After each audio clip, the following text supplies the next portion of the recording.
राष्ट्रवादी काँग्रेस पक्षात उभी फूट पडल्यानंतर पवार कुटुंबात सुद्धा दरी निर्माण झालेली आणि आता अजित पवारांना कुटुंबातूनच धक्का मिळालाय। अजित पवारांचे सख्खे पुतणे युगेंद्र पवार हे शरद पवारांसोबत गेले। आज शरद पवारांच्या राष्ट्रवादीत त्यांनी प्रवेश देखील केला। युगेंद्र पवार यांनी बुधवारी राष्ट्रवादी काँग्रेसच्या कार्यालयात जात पत्रकारांशी संवाद साधला आणि आपण शरद पवार यांच्या सोबत मागच्या 4 वर्षापासून काम करत असल्याचे त्यांनी सांगितलं। शरद पवारांनी त्यांच्यावर दिलेल्या जबाबदारीबद्दलही त्यांनी खुलासा केलेला आहे।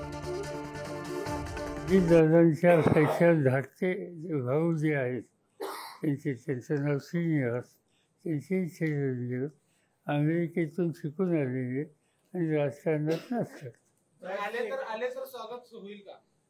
आता कुणी एखादी भूमिका घेतली तर त्या भूमिकेच्या संबंधी वेगळं होत व्यक्त करायचं कारण काय? कुठेही त्यांना काम करायची इच्छा असेल तर अधिकार आहे। इथं खूप माझे जुने सहकारी मित्र कार्यकर्ते सगळ्यांनी मला इथं बोलवलं।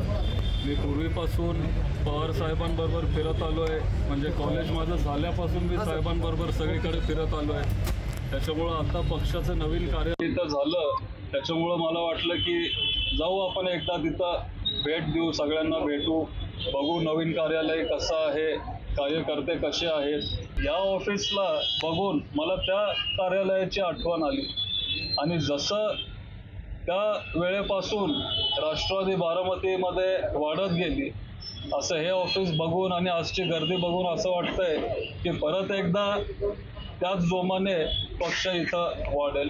परवा दादा म्हणाले की मी आता एकटा पडलेलो आहे, बारामतीची जनतेने मला सहकार्य करावं। मात्र निर्णय कुठेतरी चुकलेला वाटतो का अजित पवारांचा? कारण घरातूनच आव्हान दिलं। आता तुम्ही निर्णय चुकला का योग्य आहे तुम्ही बघितलंय। सुप्रीम कोर्टाने काय निर्णय दिला, निवडणूक आयोगाने काय निर्णय दिला, त्यानंतर आपल्या अध्यक्षांनी काय निर्णय दिला, राजकीयदृष्ट्या निर्णय योग्य आहे। आता घरात आणि कौटुंबिक थोडंसं त्यांना एकाकी पाडण्याचा प्रयत्न होतो हे खरं आहे।